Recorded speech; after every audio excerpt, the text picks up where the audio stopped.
Mr Chair. Stuart Nash. Thank you very much, Mr Chair. I'd actually like to talk about Part 1, Section 4.2.3, and this actually talks about levies recovered under Section 24 may be applied for the purpose of meeting reasonable costs and expenses incurred by the Crown, set out in subsection 2, etc., etc. Now, Mr Chair, the thing that always concerns me about wording in these sorts of clauses, we're supporting this bill. Let's make no bones about that. We do support it.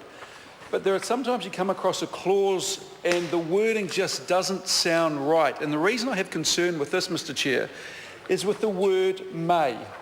So what this clause said is levies recovered under Section 4 may be applied for the purposes of this. Now, the reason I have such concerns about the word may is it means that they may not be applied. So what could theoretically happen is this levy raises more money than is needed to meet our international obligations, and the government then decides, you know what, let's just put this into the consolidated fund. Let's just put this into a bank account to pay for the Sky City Casino or whatever. I would really like to see, and I'm interested why it says may, and the Minister may be able to tell us, what I would really like to see in legislation like this, especially in something that's imposing a cost on taxpayers, and we all acknowledge it's a very small cost, but it is a cost. The government, I think, is hoping to raise $10 million. That word should be, or the clause should read, levies recovered under Section 24 must be applied for the purpose of meeting reasonable costs and expenses incurred by the Crown. What that does, Mr Chair, is it takes the ambiguity out of the legislation, and it ensures that in fact every cent that is raised as part of this levy will go to that for which the purpose of this bill is before the House. Without a must, with just the word may, there creates uncertainty, and it means that the government has wiggle room, or the Minister of Energy or Minister of Transport or Minister of Finance has wiggle room to apply that money elsewhere. And that, Mr Chair, would be outside of the legislative intent of the bill, outside any sort of reasonable interpretation of the bill. So it just, we just need to tighten this legislation up when we're doing this before Select Committee. And what I would urge other Select Committees to do is, when there is such a tight thing like this, we use words like must so there is no ambiguity. There's a couple of things I would also like to talk about in Section 4, and we talk about 24.2b, when any excise duty or excise equivalent duty would be payable if any were payable. And the interesting thing about this is I've had a look through the Act, and it's an amendment bill, it's not very big at all, but it doesn't set out when it has to be paid. Now, there's a general assumption we can make that when your tax is due, whether it's quarterly or monthly or annually or whenever it is, you pay it. But again, just to remove that ambiguity and fees for lawyers and this sort of stuff, it's just good just to sit down when the tax is due. And the reason I say that is because it says here, Section 28, brackets, which provides a penalty for a late payment of a levy, close brackets, does not apply in respect of the levy. And I'm looking at this going, why would you not have a penalty for the late payment of this levy when most other legislation to do with tax or excise duties or anything like this actually has a late payment regime in place? Now, maybe again the Minister and the Chair might be able to enlighten us on this, but I would have thought that it's just good practice to make sure that levies are paid on time, and the reason that there are penalties for the late payment of levies is just to facilitate on-time payment. And I just don't know why they've decided to remove the late penalty. It may be, and I'm making an assumption here, Mr Chair, it may be because the levy is so small that in the scheme of things, any penalty would be negligible. In fact, it may cost more to enforce a penalty or to chase a penalty than it would be worth actually picking up the levy that's due. But as mentioned, we do want to raise about $10 million. As Ian Lees-Galloway, I believe, alluded to, we do support this. I mean, the New Zealand government has to be a good citizen when it comes to all our international treaties, and this is part of the International Energy Agreement.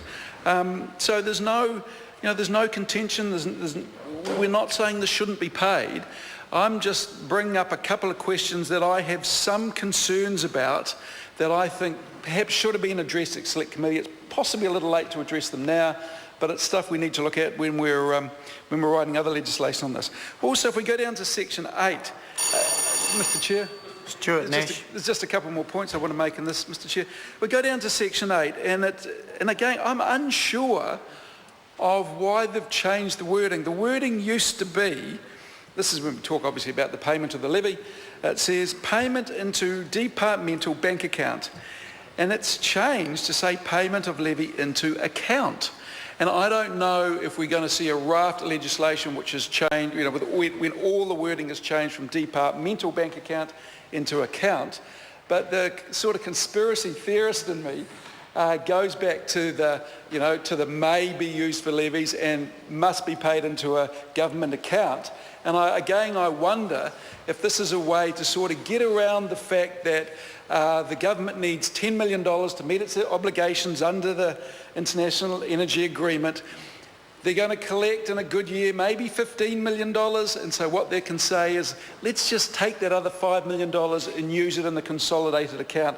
But I'm unsure of why they've changed it from a departmental bank account into an account.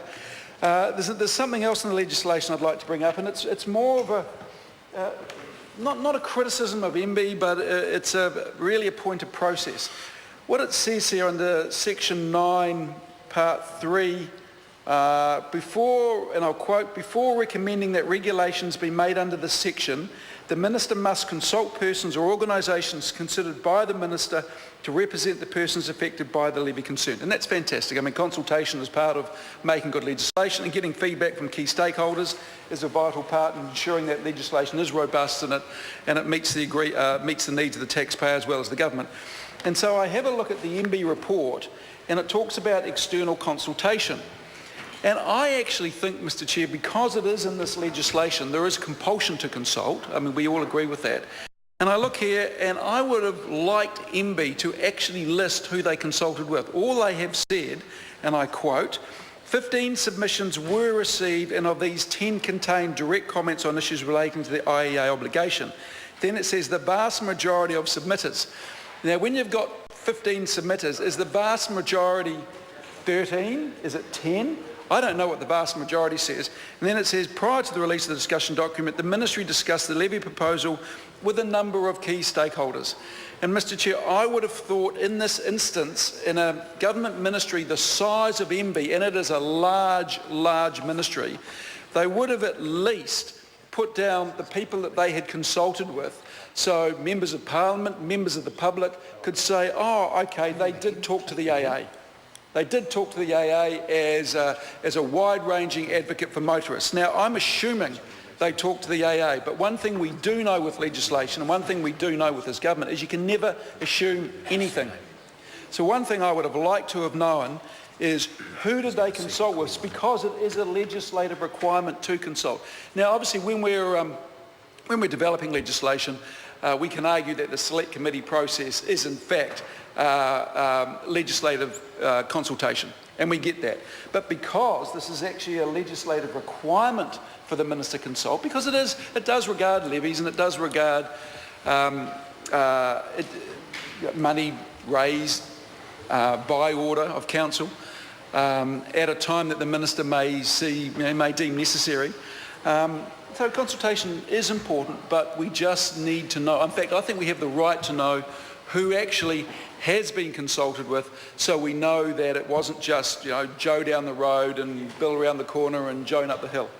There are a number of agencies, you know what I mean, Mr Speaker, there are a number of agencies who do a fantastic advocacy job on behalf of motorists and behalf of taxpayers.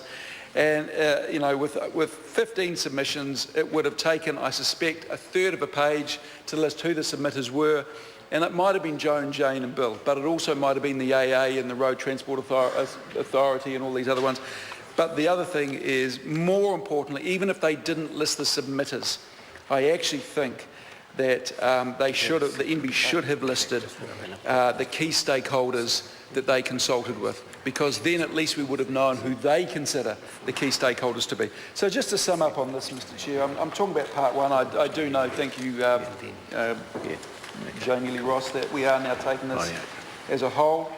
But we do support this bill. It's a pragmatic step, actually. I think the cost, if I'm not wrong, is 0.05 cents for every full litre of petrol, or other type of fuel that goes into an engine, except a biofuel. But we can talk about that later. But thank you very much. Call Fletcher Tabletoe.